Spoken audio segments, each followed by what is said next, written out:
여러분 안녕하십니까. 수원회생법원 회생위원 출신 안양법무사 홍종기입니다.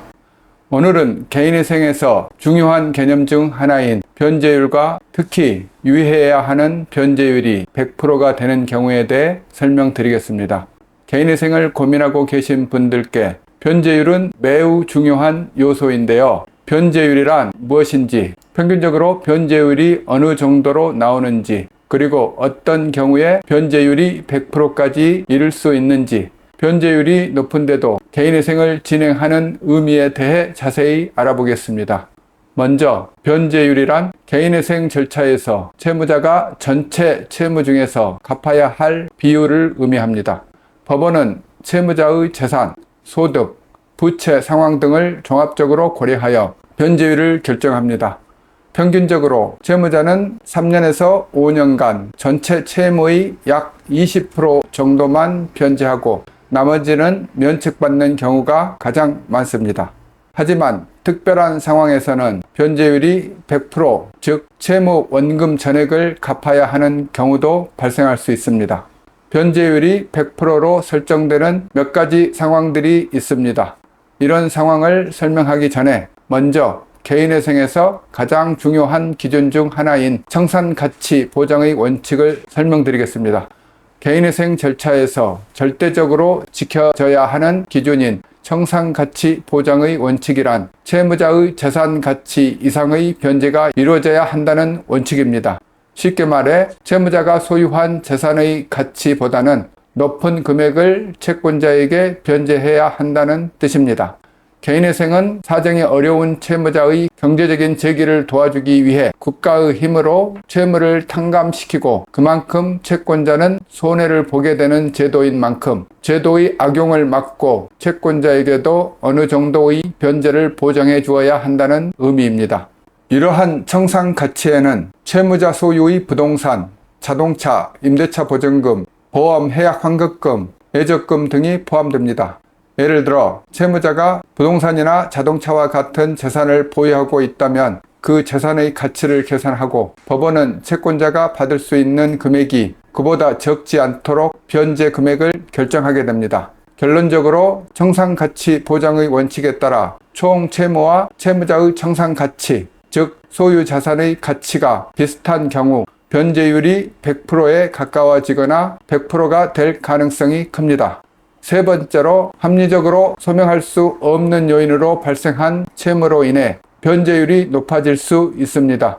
예컨대 사치성 소비, 코인, 주식 투자, 도박, 과도한 게임 지출 등이 채무자 계좌를 통해 발견된 경우 이를 청산가치에 반영하라는 보정 공고를 하는 경우가 많습니다. 그러면 결과적으로 변제 금액이 올라가게 됩니다. 그런데 요즘 회생법원에 따라 주식이나 코인은 청산가치에 반영하지 않는 경우도 있습니다. 그리고 채무자 회생 및 파산에 관한 법률 제564조 제1항 제6호에 의하면 채무자가 과도한 낭비, 도박, 그 밖의 사행행위를 하여 현저히 재산을 감소시키거나 과대한 채무를 부담한 사실이 있는 때에는 법원은 면책을 허가하지 아니한다고 하고 있습니다.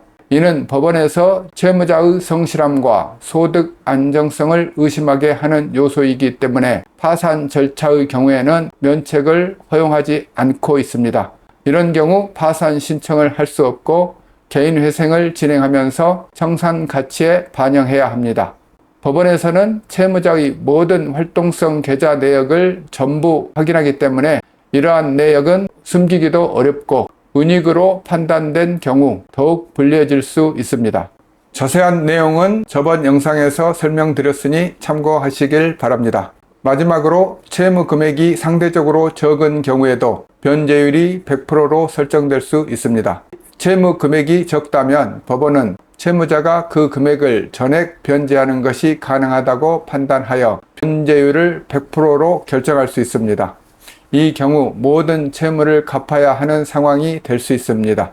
많은 분들이 변제율이 100%라고 하면 개인회생을 하는 이유가 없다고 생각하실 텐데요.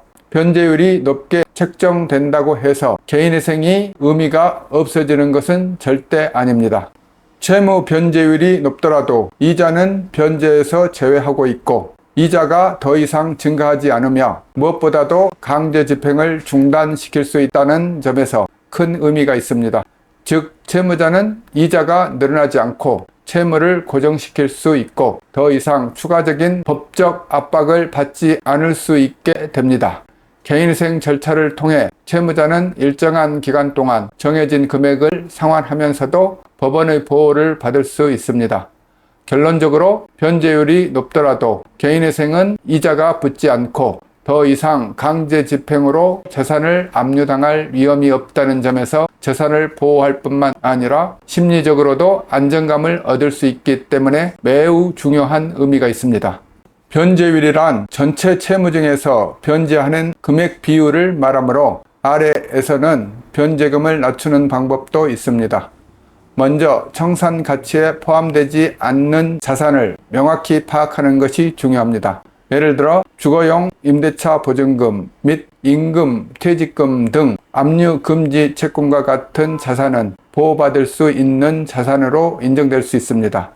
이러한 자산을 보호받을 수 있다면 변제금을 낮추는 데 도움이 될 수 있습니다. 실제로 임대차 보증금이나 애적금, 보험 해약 환급금 같은 경우 법원에서 일정 금액 이상은 채무자의 필요 자산으로 인정해 주어 청산 가치에 포함하지 않습니다.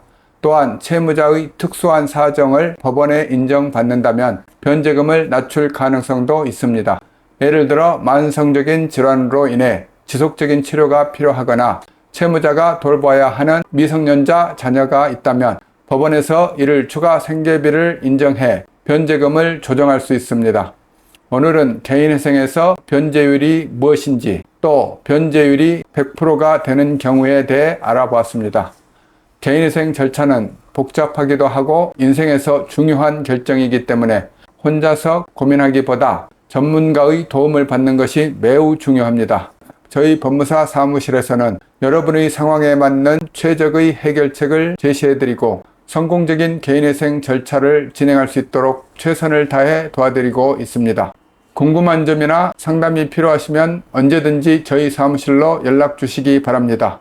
감사합니다.